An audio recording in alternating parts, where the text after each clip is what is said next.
This is Damon McGregor with the Eternal Conversations podcast. Today we have Dylan O'Brien, who is a graduate student in philosophy. That's right. From Minnesota. All right. Yeah, so why is there something rather than nothing? Why is there something rather than nothing? Well, that's the opening question. I'll get a little closer. Well, or you could pull it closer to you. Like this? Yeah, Okay. You could just pull it. All right. Well, I mean, that's the opening question from Heidegger's Introduction to Metaphysics, right? I mean, that's what he thinks is the basic question in metaphysics. I mean, that's what makes it what it is, right? Yeah. So Heidegger has a book on metaphysics? Oh, absolutely. Really? Yeah. I didn't know that. I mean, he didn't consider himself a metaphysician per se, but I mean, he wrote a number of books that were kind of overviews of metaphysics as a field, which were, of course, all about why is there something rather than nothing. And the response to that question will give you your metaphysical system. Yeah. So if I answer that question, then I'm going to be doing metaphysics. Right. Do you want me to answer it? Okay. Okay.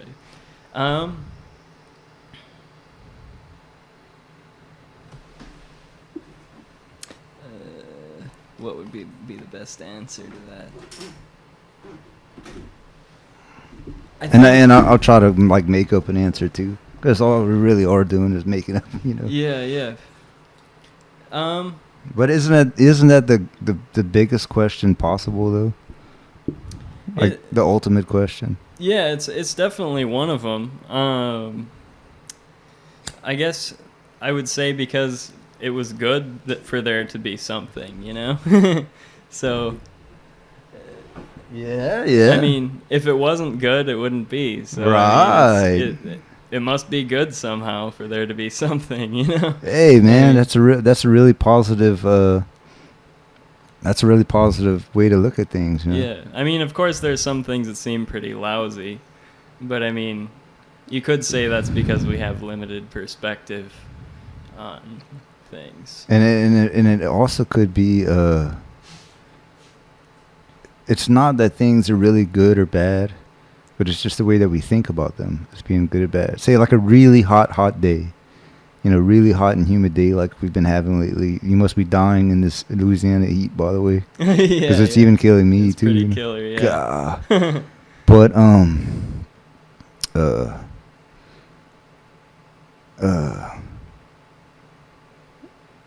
yeah. So it's not that things really like so Louisiana heat.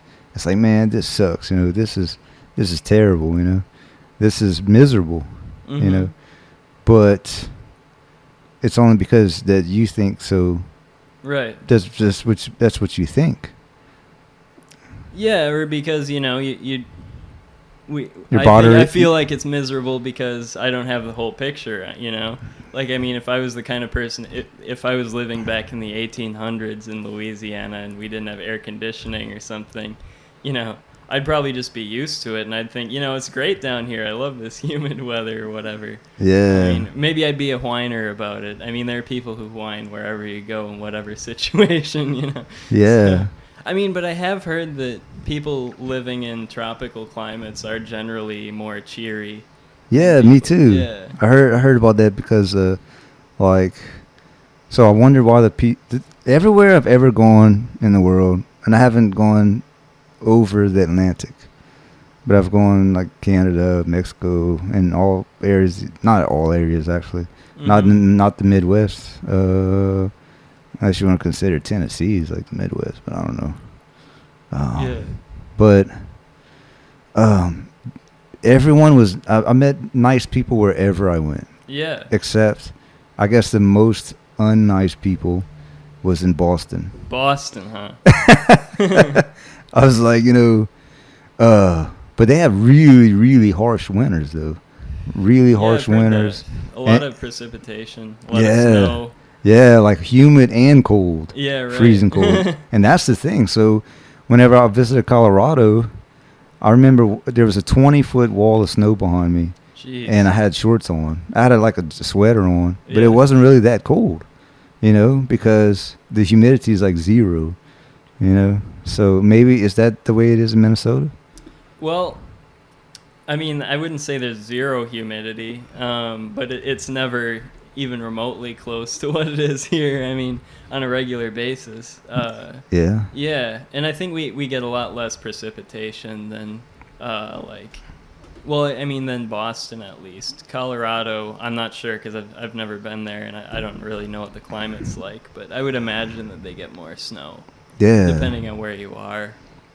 So, and that was kind of what I thought about too. I said, man, maybe like people are so closed up and closed in because it's so cold. Right. A lot of times, but in here, like you don't have a choice Yeah. but to be sociable. Right. I don't know. Well, I think maybe in colder climates, it's like, because you have a tighter community, maybe because you become more dependent on the people around you.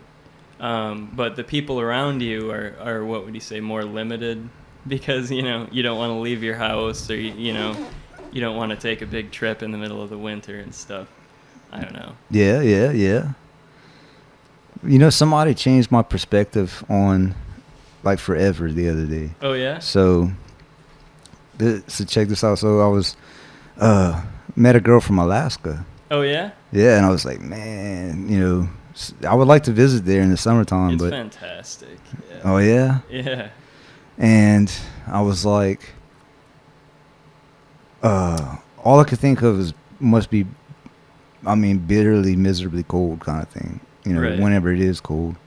I'm sure, even though she talked about how majestic and beautiful it is, and Yeah, for I sure. believe her, but I said, but isn't it so cold? I can't understand how people could live that high up north in that much cold, because I don't understand how your lungs just wouldn't freeze as soon as you stepped out into the, Right.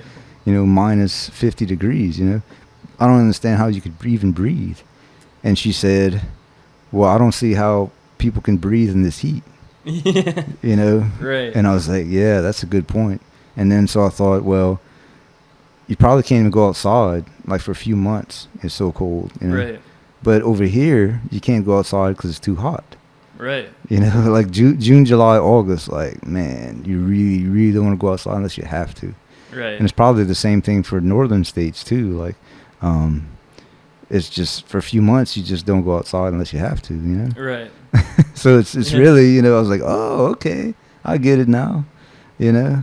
Yeah, it's amazing how much the human body can adapt to difficult circumstances, And there are people living all over the world. Right. So, people live in Siberia, Yeah. and people live everywhere except Antarctica. Mm-hmm. But some people live there. At least, there are no permanent residents, but people live there for a couple of years, Mm-hmm. And it's like, man, our Eskimos, Yeah. like real Eskimos, but I'm probably like steering way off topic now. Well, what's the topic? There is none, I guess. Making it up as we go along, Yeah, just right. kind of like, Well, you got to tell me why there's something rather than Oh, yeah. Yeah. Yeah, so let me see.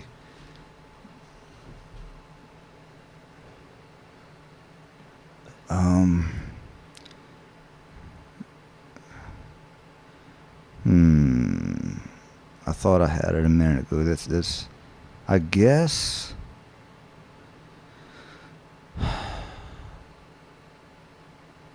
I would say for the universe to know itself, Okay. but that would be only while living creatures exist. Like human beings, especially, who know the difference between, who know about our mortality. And, Yeah. So I think that human beings, like the universe expressing itself, human beings are the universe expressing itself in order to know itself. Right. But why is there galaxies in the universe or multiverse, or Mm-hmm. you know, why is all of that exists? Um, it probably would be for the same reason, because just because human beings came about, or life at all came about a couple of billion years supposedly after the earth was made, there Mm-hmm. was probably always life somewhere at some point in the universe. Yeah, I mean, it depends on how you define life too. I mean, Yeah. if life is just a process of some sort, I mean, the galaxy itself could be a form of life. You know, I mean, I don't know. Have you seen that? There's some nebula. I forget what it's called. You know, like a big cloud of gas Hmm. off somewhere, and it looks exactly like an eye. I'm sure you've Wow. seen it. Yeah. Yeah, Yeah. yeah.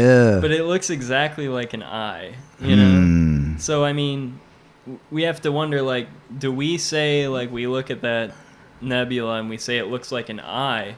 Or do we look at our eye and do we say, like, oh, I guess our eye looks like that nebula? I mean, you know, like, which way does the analogy go? I mean, is it Yeah. flippable? I mean, I guess it could be. Yeah. Like, I take more of a. I have developed more of a pantheistic type view, to Yeah. where I do think that even rocks and plants, I think that plants are sentient beings. They're just not in the same way as us. It's Right. more like they're more of like unconscious beings, Mm-hmm. but they're still have an awareness. Uh, they still have an awareness, and that's been proven. I had that. I gained that notion, and then I saw a documentary, um, uh, "The Secret Life of Plants." Oh yeah. Yeah, so this man cut up.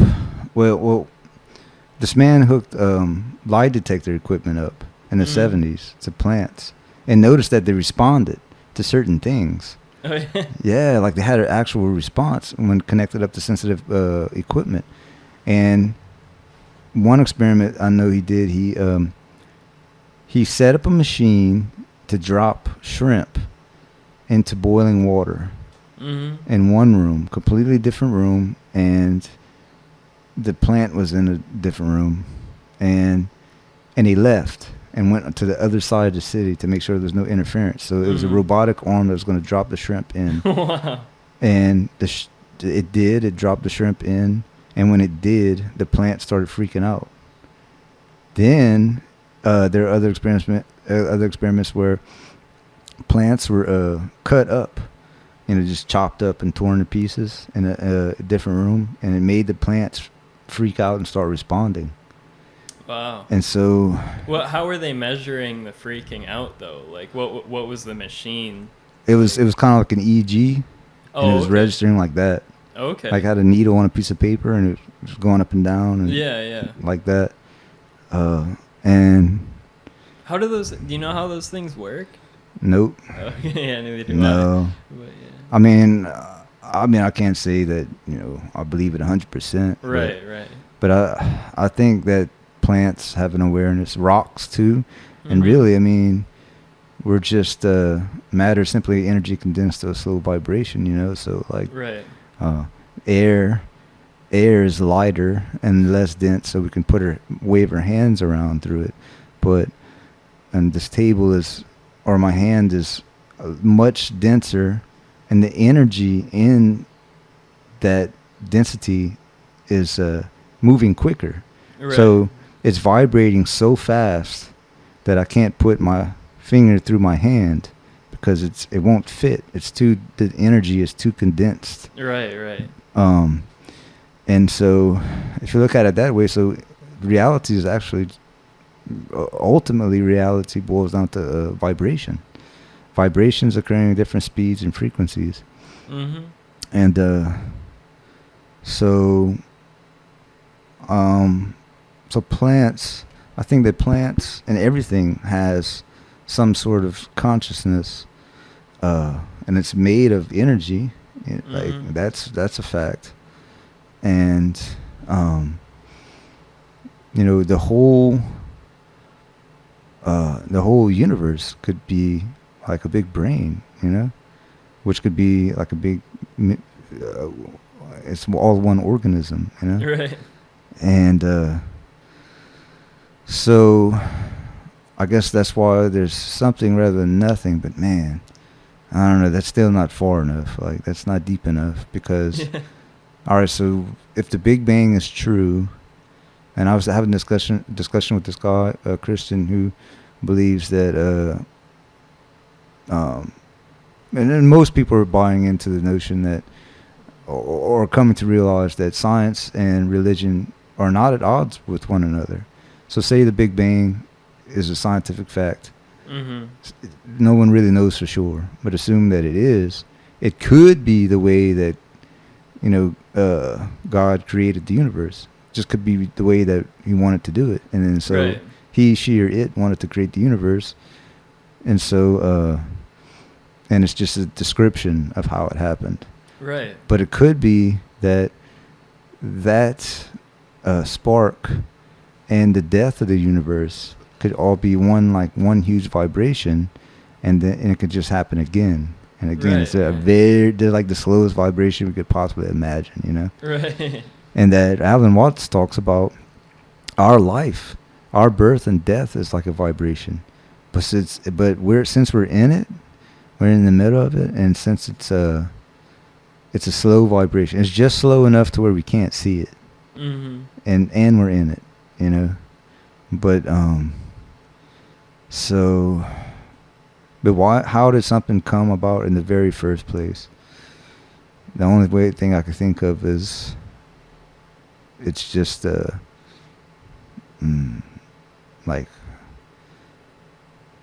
I don't know, awareness, like the universe wanting to be aware of itself. But then, how did that come about in the first Yeah. place? How did too? that desire arise? Because I mean, if the universe wanted to be aware of itself, I mean, that's still something that's saying that before the universe existed, there was just that yearning, to Yeah. be aware, And I guess I can see that, placing desire before existence. Yeah. That makes sense to some degree. Because desire itself is always for something that's not there yet, I mean, Yeah. like when I want to take a sip of my beer or something like that, Yeah. I want to do that because that's not what I'm doing right now, Yeah. I mean, Yeah. yeah, in order in order for desire to occur, there needs to be some sort of lack, right? Yeah. Yeah. I know, and I do think that for that reason, Schopenhauer may have hit the nail on the head, with the will, or actually it might have been no, that's true. Schopenhauer was before Hegel, so I think they were pretty much around at the same time, actually. Schopenhauer came before. Well, I don't know. I thought they were around at the same Contemporaries. time. Yeah, because I know that Schopenhauer was whining because all his lectures are empty because everyone was going to Hegel. Yeah, right. So, You're right. yeah. You're right. You are right. Right. I remember that. I think now. I just read that on Wikipedia or something. I heard that before too. Yeah. He would give lectures to empty classes. Right. Uh, He also I think he threw his landlord down the stairs. Like some little old lady was asking him for his rent or something, and he just flipped out and threw her down the stairs. might want to get a little closer. Okay. Or scoot your chair a little Yeah, closer. I think this is good. Yeah. Okay. Yeah, I mean, I've heard he was kind of a piece of shit, but I mean, as I mean, if I don't know what specifically his position was on desire, but I mean, at least, if Socrates is right, if Plato is right, Yeah. I mean, desire unchecked would lead to vice, which would mean that's good, yeah. Perfect. Yeah. Which would mean more,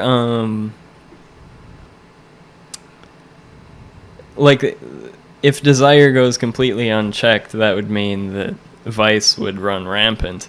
Yeah. Because vice is based on, unsatisfaction. Like, vice occurs when someone wants something but they don't have it, so they chase after it, but of course then once they get it, they're not satisfied. So I mean that's where you can talk about the issue of addiction and things like that, where I mean, for most addicts, when they're addicted to something, they can't stand being without it. But then when they get it, they don't even feel that great once they get it, Yeah. So it's like, yeah. They're damned if they do and they're damned if they don't. I know. So All the guilt and shame comes in, Right. Yeah, and I mean that's the nature of vice. I mean, and it does it to itself. So I know. Yeah, desire. And Yeah. I think you're right, because about the will.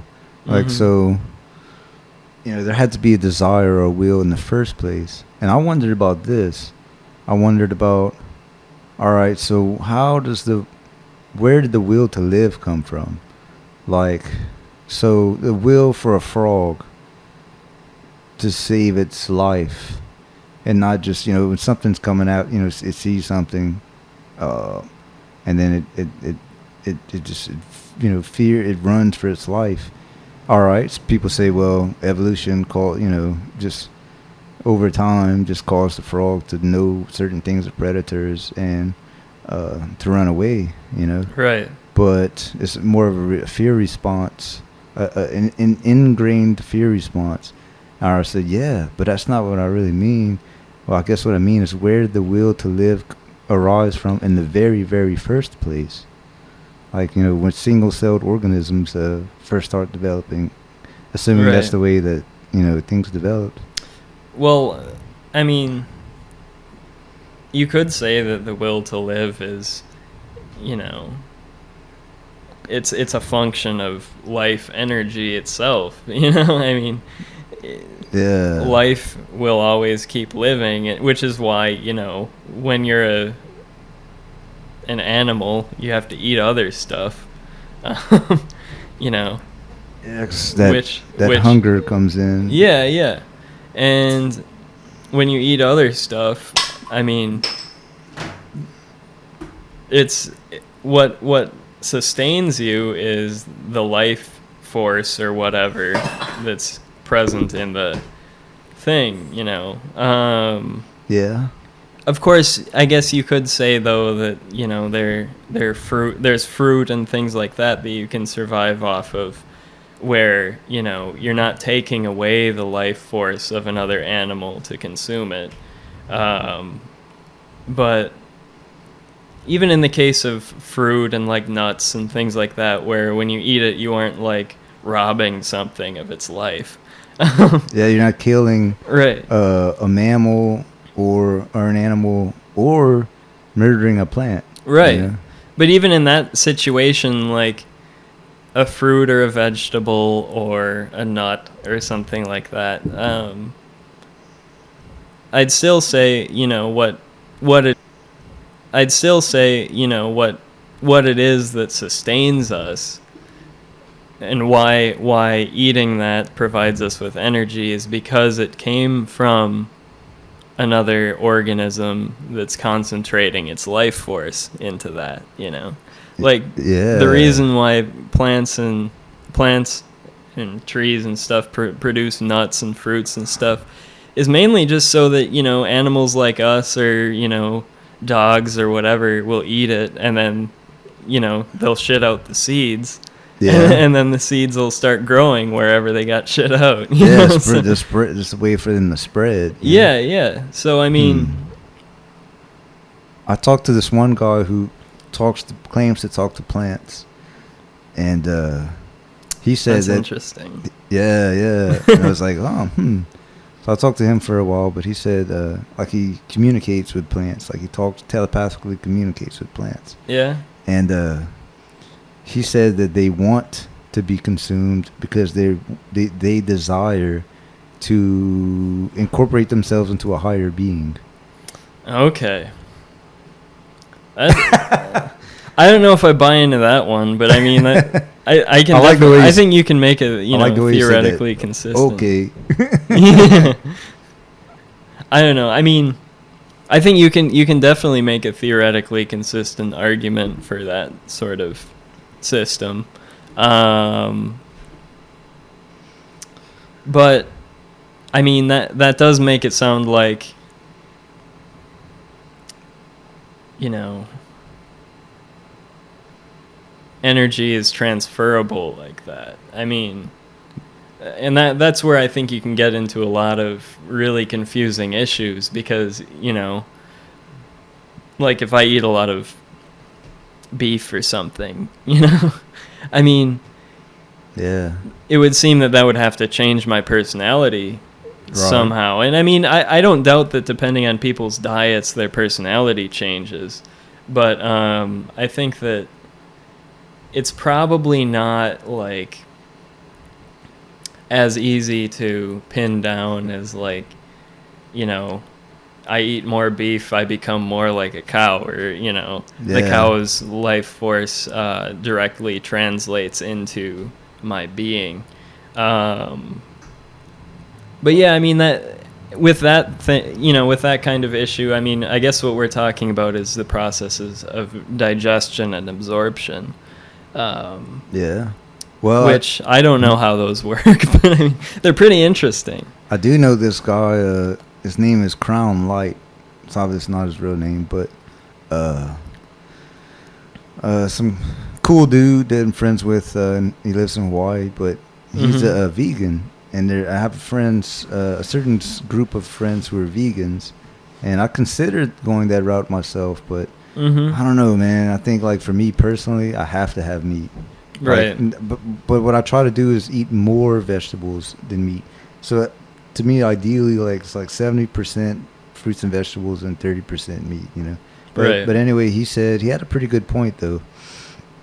And I asked two different vegans. One was actually Fruitopian, I believe is the name. He only eats fruit. Wow.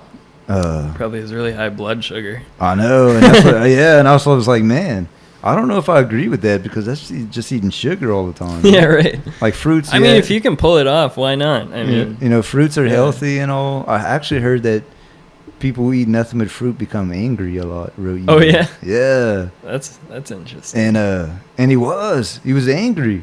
Like like maybe he's just having blood sugar crashes all the time. Oh no! Like I tried to talk to him about. This is what I posed this question to both of them. Yeah. Being vegans, just out of curiosity. So okay, say you're walking in the woods, and you're hungry, you're starving, and there's a dead deer on the ground, that's freshly dead. I don't know, maybe died of old age. And you didn't kill it. It died of old age, and it's there to eat, and you're starving. Yeah. Do you eat it or not? Because you didn't have a hand in its murder, and it's food, and you're hungry. Right. So the Fruitopian guy, I can't remember his name, but I would never eat that shit meat and stuff like that and all that stuff. I'm like, what? Like, you know, it's not, you know, that's crap to eat meat and all this stuff. Like, he was really, really mad. He was so mad and angry and so trying to push his views on me that I deleted him, you know? Oh, that's unfortunate. Even though, like, he tried to be, like, the most sensitive, nice guy, you know, because, he eats fruits, you know, that's how much he doesn't want to kill, stuff. Right. And so the other guy, Crown Light, I asked him the same question. He said, well, no, I understand that. It's very circumstantial, you know. So right. He said, I am just fortunate enough to be in a circumstance where I can do that. I live in Hawaii. I'm surrounded by beautiful plants and, you know, fruits and vegetables and stuff all the time. He said, but what about Eskimos? They don't have that opportunity, you know. Yeah. You know, they have to eat whales and meat. You know what I mean? Right. Like they don't. There's no plants, you know, and just solid snow. Right. So he said this regarding eating just meat. Mhm. This is what he believes, and I could see his point. I really can. He said that most meat, especially that you buy in the store, is beef, pork, or chicken. Mhm. Especially the beef and pork.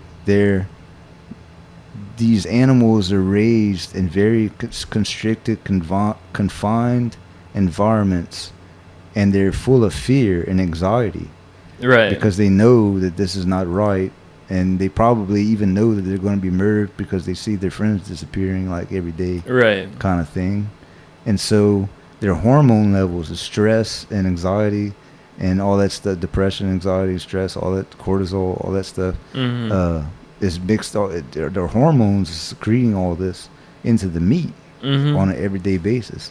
So you come along and eat that meat, and those hormones get absorbed into your body, and it creates like an anger, violence type of a Yeah. culture. I mean, I think there's something to that kind of argument.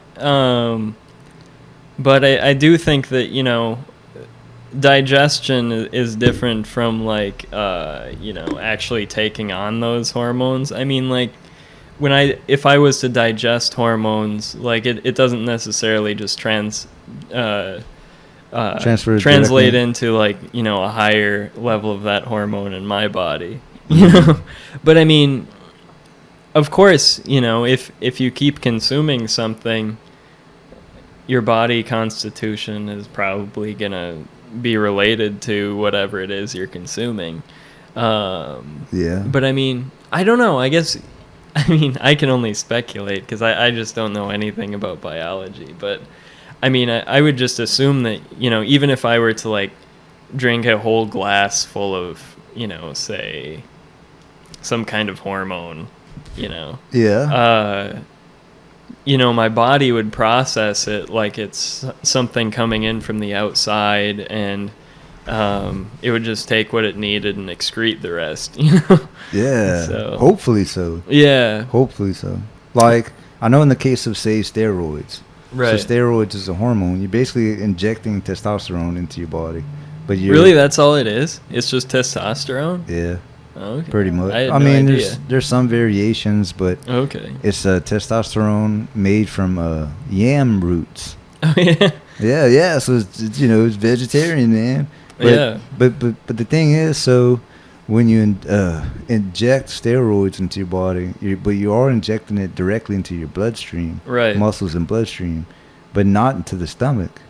And Right. some things are destroyed by the stomach.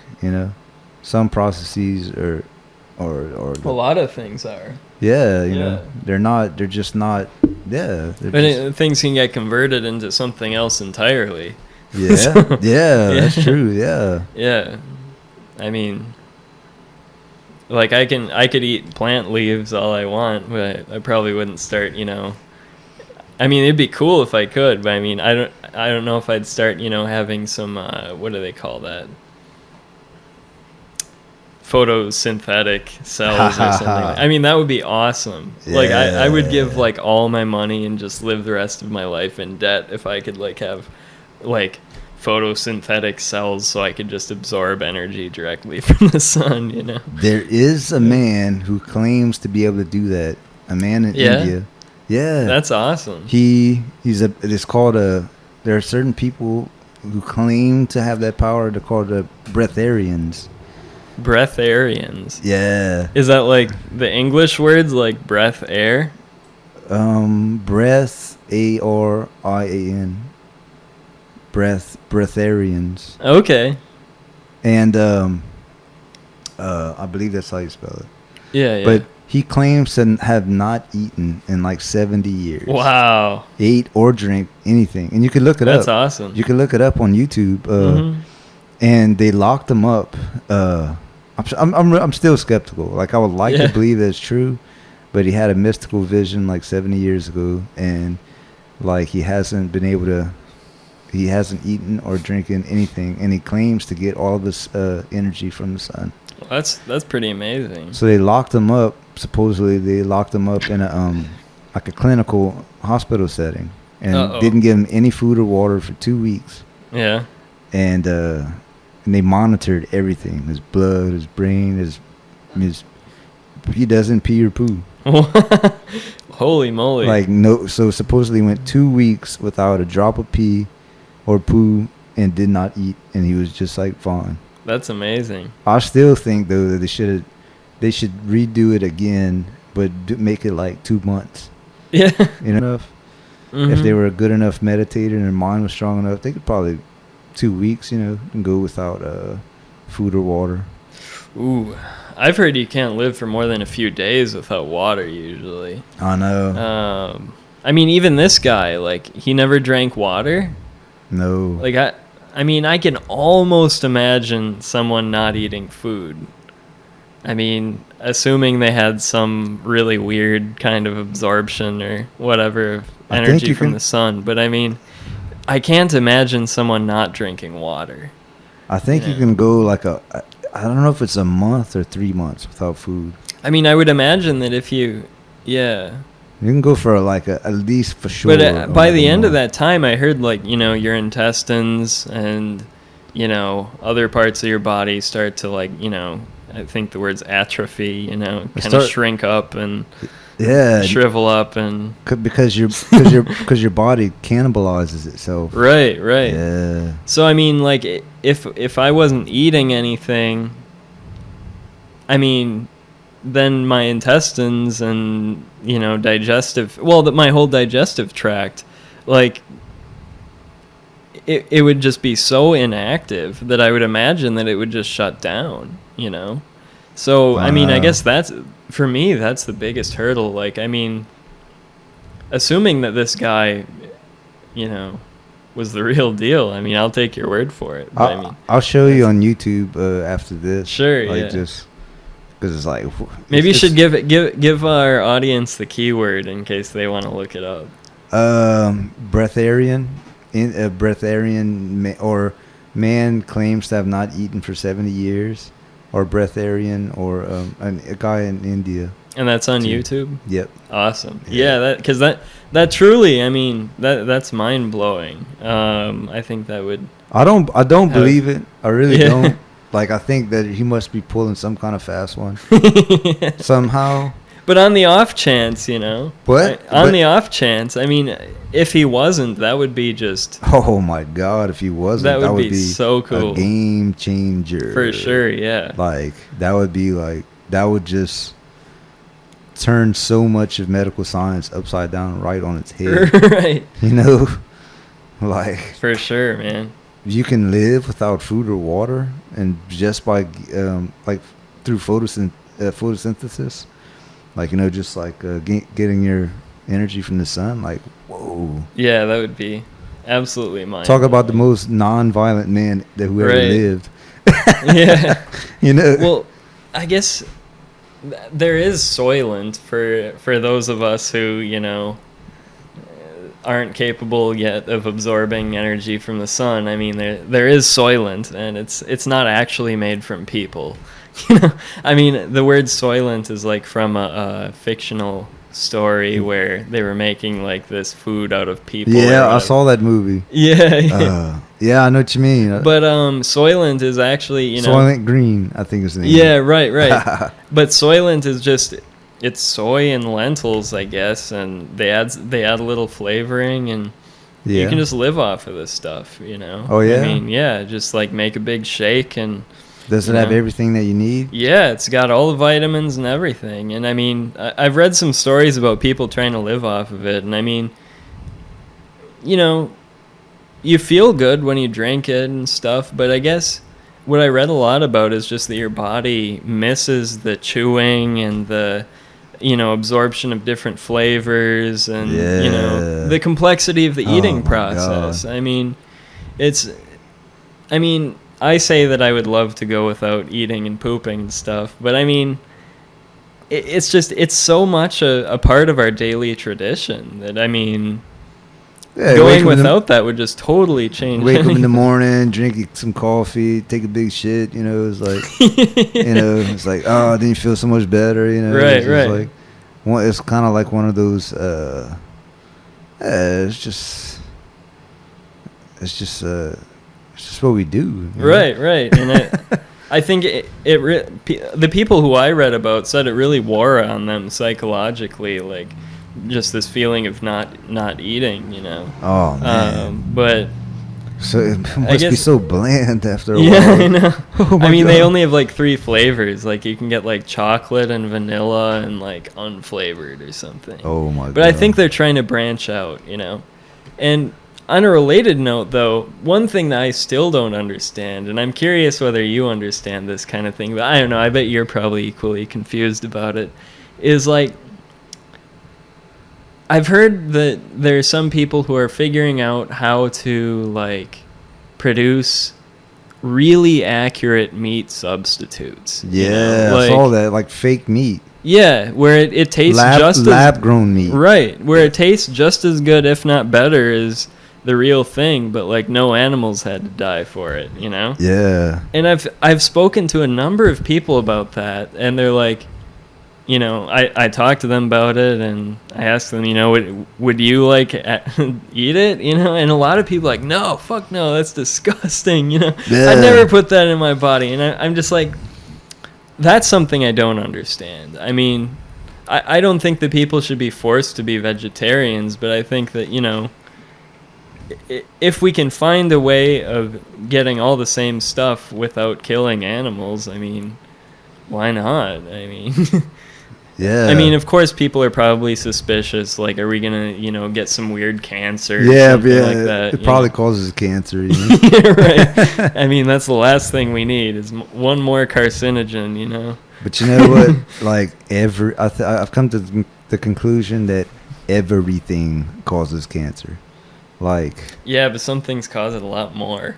you're right. Some Yeah. things cause it faster. Like, obviously, cigarette smoking would probably be like number one. Right. You know. Oh, that's probably not number one. Probably like living in Chernobyl or something. Yeah, radiation. Yeah, Right. You know, and I came to the conclusion, like I learned that melanoma, which is skin cancer, Mhm. is one of the most aggressive cancers that exist. You could die in like a month Jeez. from it. And I thought, wow, the main thing that gives life to this earth can also kill you. You know, Sun? the sun. Yeah. Yeah, right. Like, I mean, it would be pretty easy to see. Like in China, 10,000 years ago, they worshipped the sun. Oh, Dude. not just China. Practically everybody did. Oh, really? Yeah, I mean, the Egyptians did.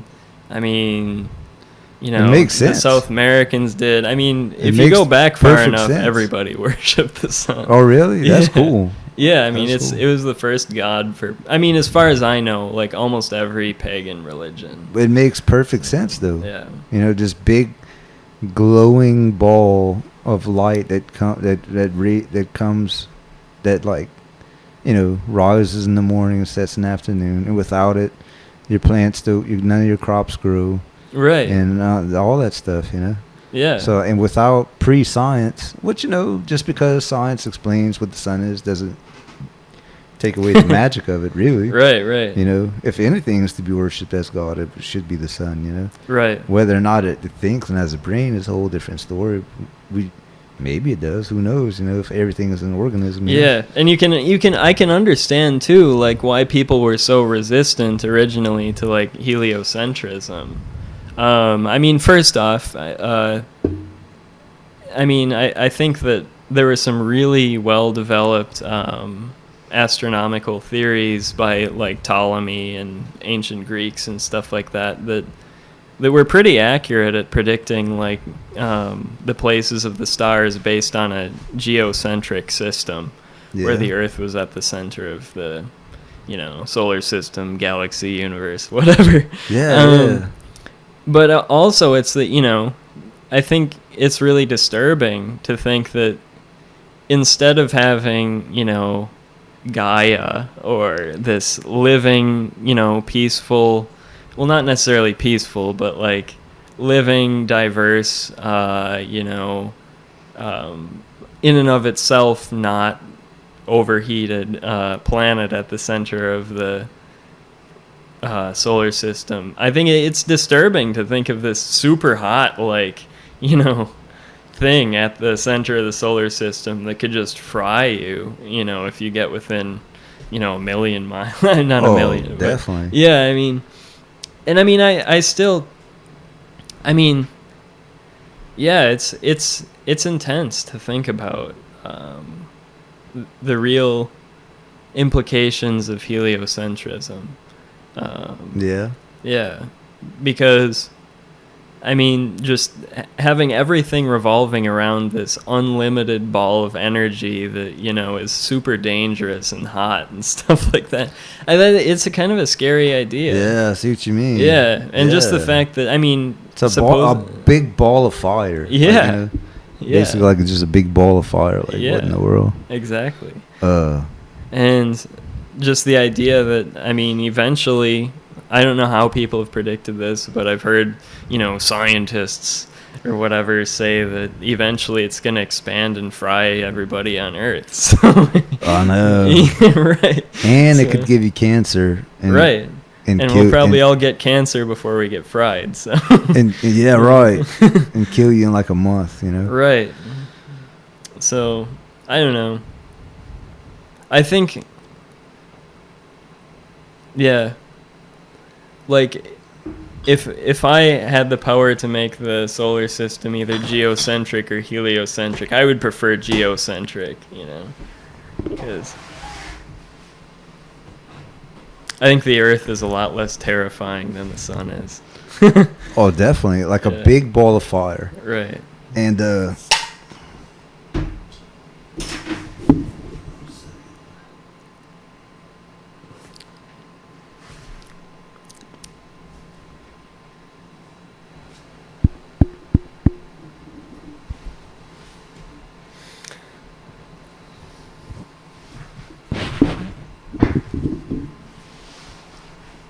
so I like with what Duncan Trussell. Duncan Trussell's a pretty well-known comedian, stand-up comic, but he said that anxiety results from the fact that we're on a rock that is flying around in outer space, and everyone on it's gonna die. Yeah. So he's like, man, we're in this rock. We're just on this big rock that's flying around in outer space, and everyone on it's gonna die.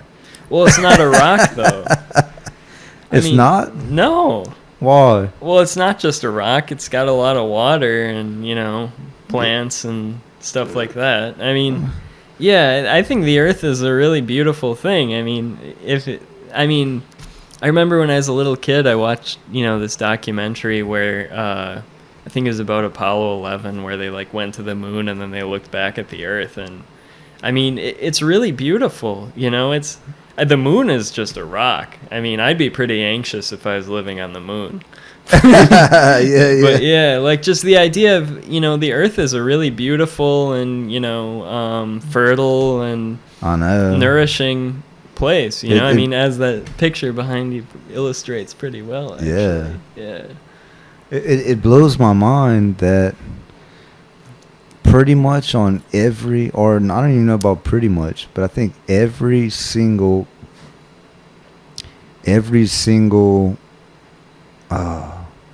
speck of Earth has life on it. Yeah. Like, I mean, our human bodies are a host. Our body is like a planet that is a host to billions and billions of bacteria. Right. In the gut or in the bloodstream, everywhere. We have things living on our skin, things living on our eyeballs. Right. Billions of bacteria living in our gut. Yeah, and the beauty of it is how harmonious it all is. I mean, if you think about how detailed it is, I mean, it's a miracle that we live longer than half a second, Yeah, Think of how many things there are that could go wrong there. I know, yeah. Getting all that stuff to work, I mean, that's more I mean, this is why it really irks me when I hear people comparing, the human mind or the human body to, a computer or a machine or something. Because a computer or a machine is infinitely less complex than the human body. Yeah. I mean, like if you have a computer and then like a fly crawls into it, lays some eggs or something, it doesn't work at all. I mean, but a human body, like, you know, we have a gazillion organisms that are living as part of us, and our body itself works in harmony. And if those organisms that your body is a host to become disharmonious, then your whole body can fall out of balance. It's a total symbiotic relationship. Exactly. Like a beautiful dance. Yeah. You know? And it's true. I do think about that sometimes. Like, it almost brings me to, when I stop and think about it, like when I'm in nature, in a natural setting, and I'm like, wow.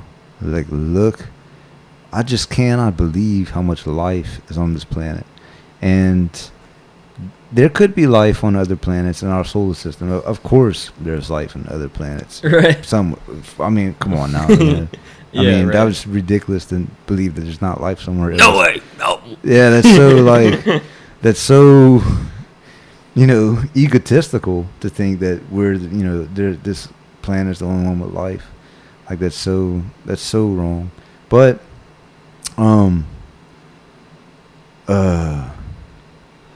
but at least for sure in our solar system, maybe there's life on other planets, but it's not to the degree that it is here. There might be some here and there, but like there's not every speck of this whole entire planet has life on it, some way and somehow. You know? Right. That's not the case, at least in this solar system. So it's like, man. So what's the deal, man? You're in your third semester? Third semester. Right. Wow, yeah, I remember my third semester too. It was pretty easy, actually. Yeah. Shh! Don't spread the word. Yeah. all right. Well, pretty much all I did for my third semester was take one class. I was supposed to be taking 3 classes, actually. Mm-hmm. No, that's true. That's not true. I did take 2 classes, and I had to come up with my thesis proposal. Oh yeah. Which that was like killer. Like that part was like, man, it was so stressful. Yeah. You know, but I pulled it off. You know. Yeah. In the end, good. Yeah. I kind of like. I guess it was so stressed because I spent the whole semester, like, sort of unconsciously integrating what it was going to be, and then when the time came down to it, I have to say that I did not procrastinate in graduate school. I procrastinated like a motherfucker as an undergraduate. Yeah.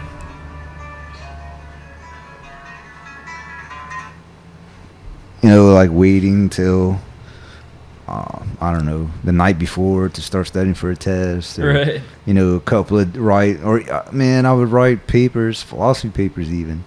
Start like 12 o'clock at night a couple of times, and like finish like 8 in the morning when I had to be there for 9.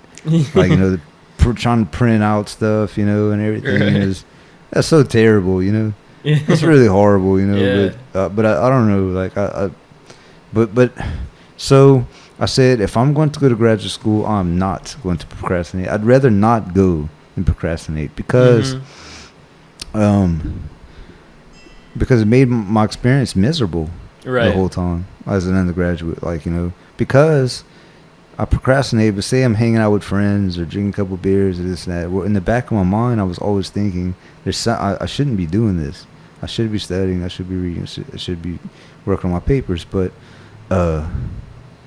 so I did not do that in graduate school, but my thesis proposal, it wasn't a procrastination, it was just like a culmination of like all of my thought, like trying to integrate all the stuff that I've learned so far into something and wanted it to be something that just reflected me too, you know? Right. So how's the third semester going? Really good. 3rd out of 4. Yeah. There's only 4 semesters, you know? Right. Yeah. So, yeah, I'm enjoying it a lot. I really love having time to do my own research. And Yeah. I mean, I already did my thesis proposal last semester, so I just have Oh, you to did? I have to get a Wow. first chapter of my thesis done for What? this semester. Yeah. Oh, man. And I've got to learn French, but I mean, Man, yeah. you smoking me, man. You No, smoking me. no. I mean, I mean, yeah, I don't know. Like, so my thesis is on cathartic ethics and psychoanalysis. So the first thing I have to do is, describe the difference between catharsis and cathexis, which are two words that, are not used too often. And What are those words? What do they mean? From like Freud and people like that, if you read Freud or Lacan or people like that, cathexis is when your desire gets focused on an object, or like when your desire gets stuck on an object or something like that. All right. Yeah. So cathexis is, when I have something I want and I have like a specific goal, like a desire. My desires are being aimed at something in specific. And catharsis is when my desires are being like freed from an object. Oh. And traditionally Cool. people have thought of ethics as like, if I want to be a good person, or if I want to practice ethics, I have to, have something good to aim at, Yeah. And I think that's true, but I think that's only half the story. And what I'm trying to do is tell the other half, which is that I think there's a lot of ethical stuff that has to do with not focusing on a specific object, but releasing your desires from that object and allowing ethics to operate on their own terms, So, I mean, I guess in that sense, it's sort of like, I hate using this word, but, like, it's sort of like an anarchical ethics, Yeah. where... Why? Well, because there's not a specific object that cathartic ethics would aim at. The goal instead in cathartic ethics, it's absent, and it can be cultivated by symbols, and that's something that I'm going to talk about. Is you can posit symbols as ways to cultivate a cathartic ethics, but the symbols in themselves are not the goals of the ethics. So it's like an ethics of freedom, you could say. Yeah. Oh, I see. I see. Now yeah. I see. Yeah. Yeah, where it's not like, the whole... Is it Sartrean or no? I wouldn't say so. Are you using Sartre? Not really. I'm using mainly like Lacan, Levinas, Freud, maybe a little Plotinus and people like that. Well, see, that's cool because we both have the same background. We both have, a psychology and philosophy background. And Right. so I was trying to find a way to integrate psychology and philosophy into my thesis, and I did. But by doing mine on the unconscious, that was the psychological side, and individuation and stuff like that, which is the philosophy type side. But that's cool, though. I'm glad that you're using Freud. So, who is your? Have you been able to find somebody to back you up on Freud? Like a professor? Yeah. Yeah. I've got some people who are real supportive of it. And Oh yeah. Yeah. So it's pretty helpful. Kind of surprised because they're not too supportive of mine. Not really. Yeah. Not using the psychology aspects right. like Freud. Well, I mean, yeah. I guess I'm trying to be pretty.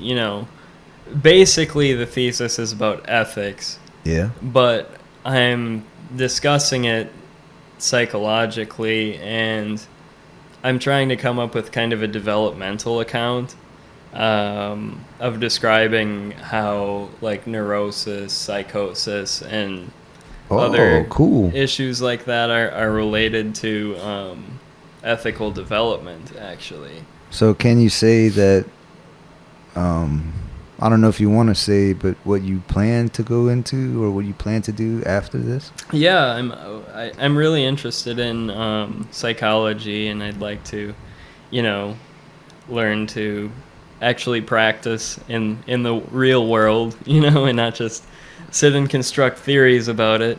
Which is, I mean, I've already, worked in Yeah, a I feel you. psychological setting for a You, few years before. you did? Yeah, yeah, I worked with the mentally ill for a couple of years before going back to school.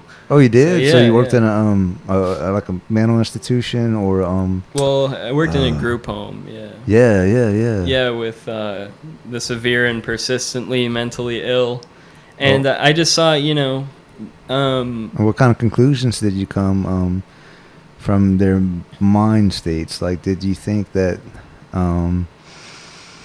because you know how in some cultures, how do you think that, uh, schizophrenia, say, mhm. in some shamanic cultures, people think that they're actually gifted by being Right. able to see things that we cannot normally see. Like they're having visions Hmm. of an alternate reality, or they're on a different frequency, that Yeah. kind of thing. I agree with that basically, and I think that in our culture we just don't know how to deal with these people, and understandably, because I mean we're becoming so specialized and things like that, and to most people in their jobs have to be incredibly stable, and they have to be able to show up for work within 15 minutes of the time that they're supposed to show up, and Yeah, like yeah. they have to be dressed a specific way, and they have to act a certain way, and things like that. And I mean it's very psychologically demanding compared to the way things have been for thousands of years.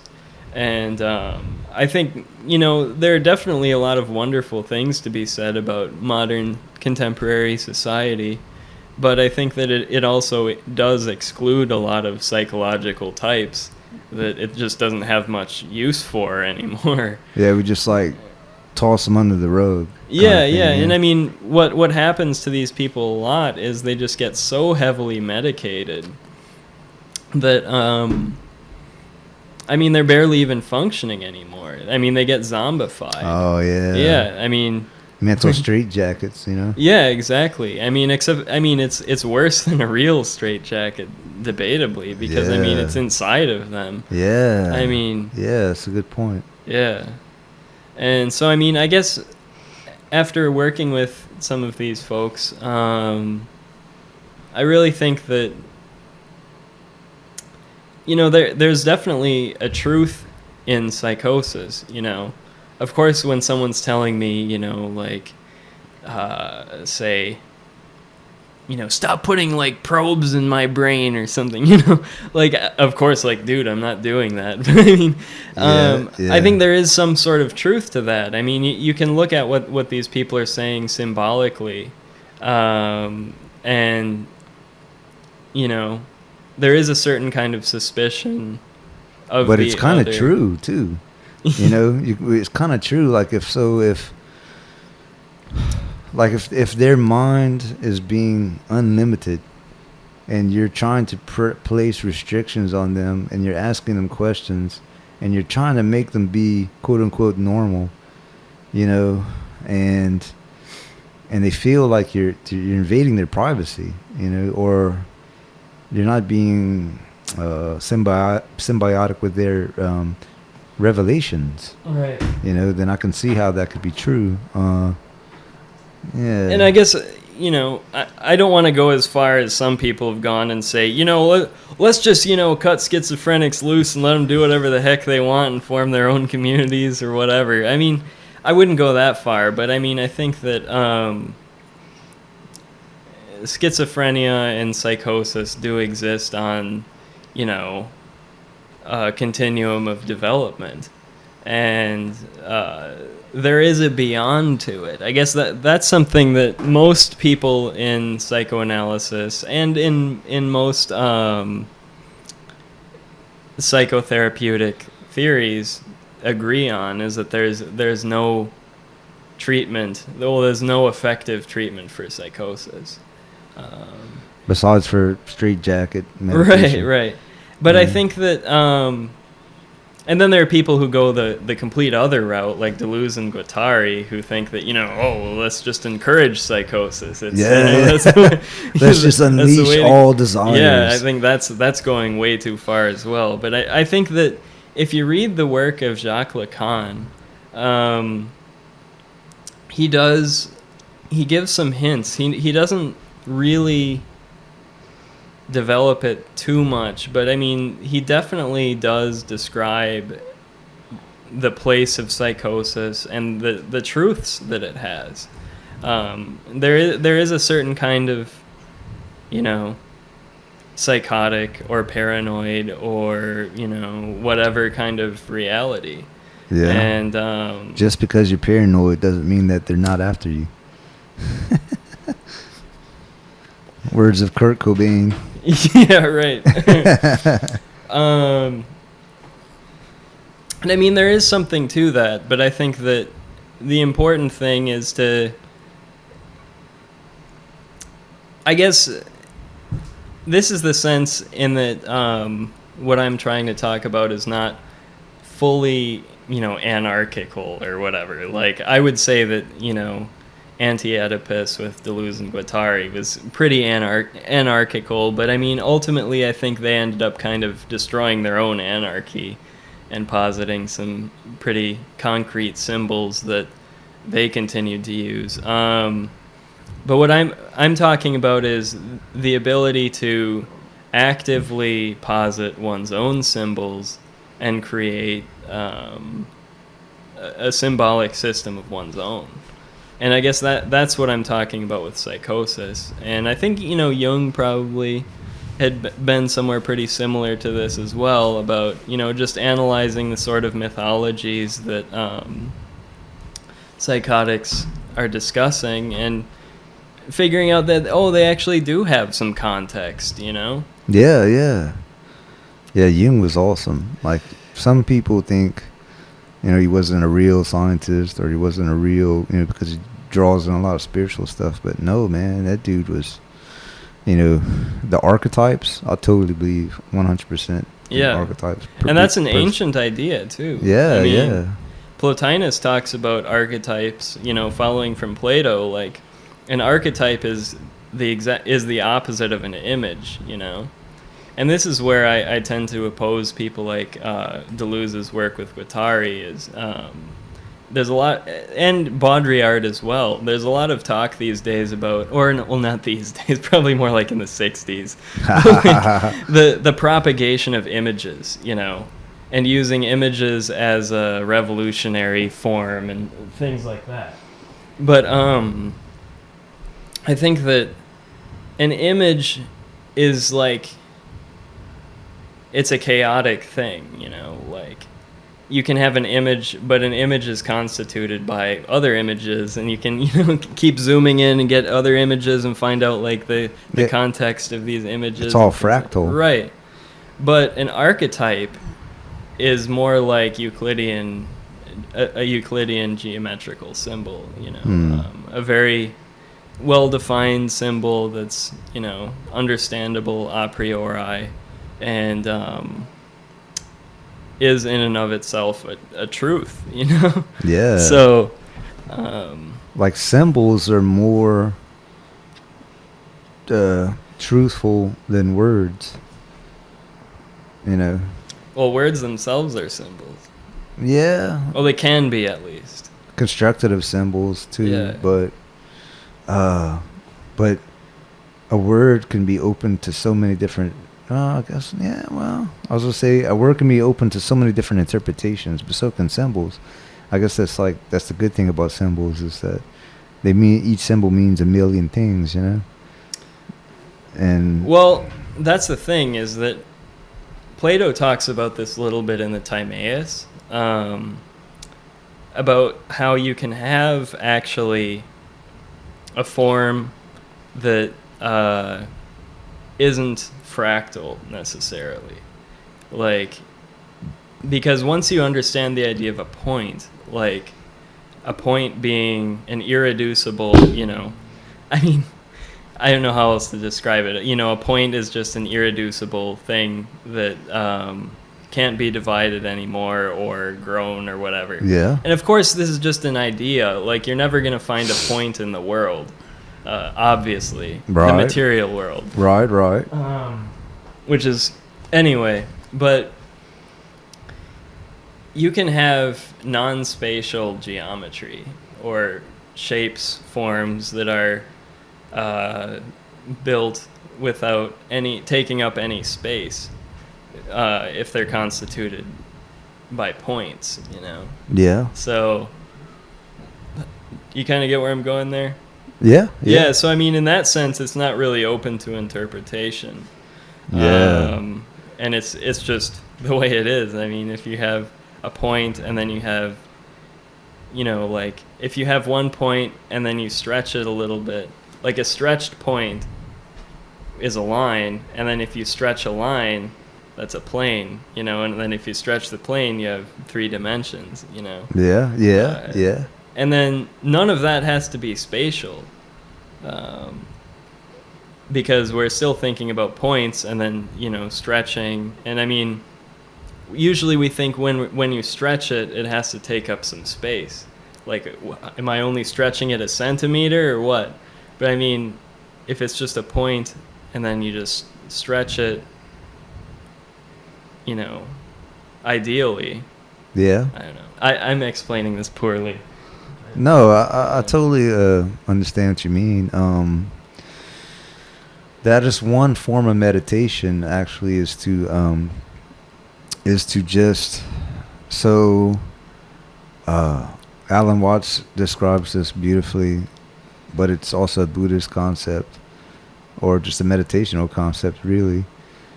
That what we should do at least a couple of times a day is just to stop. So our conscious mind, our conscious survival mode mind is always trying to judge and categorize objects and sounds so that we can survive better. So, but what we should do, so say it's just sit in the woods, for example, sit in the woods, and when you hear the bird sing, try not to say, oh, well, that's this certain bird coming from this direction.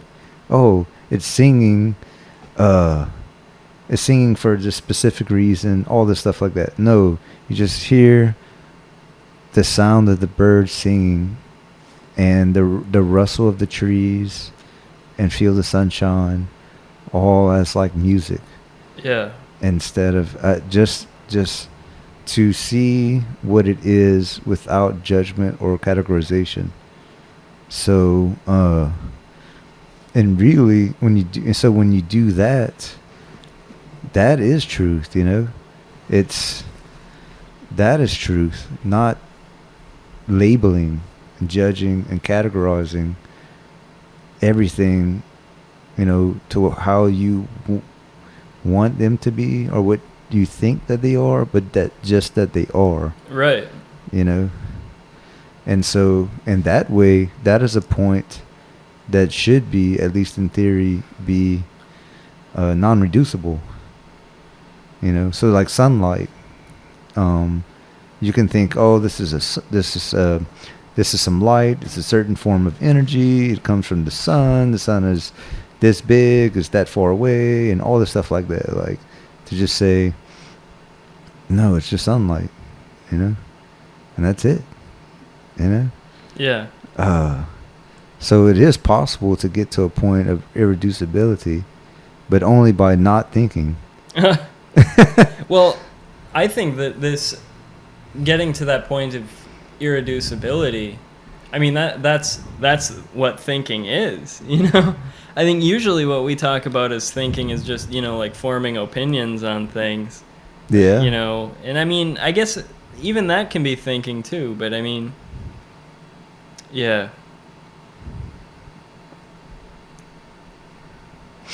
Can we go outside? Why? I don't know. How long have you been in here? I'm getting a little claustrophobic. Oh, okay. Yeah, man. We can end it, you know? Yeah, I don't know how long we've been going. But. Yeah, so, well, I guess we can end on coming to the questioning of points of irreducibility. Yeah. So, well, that's it.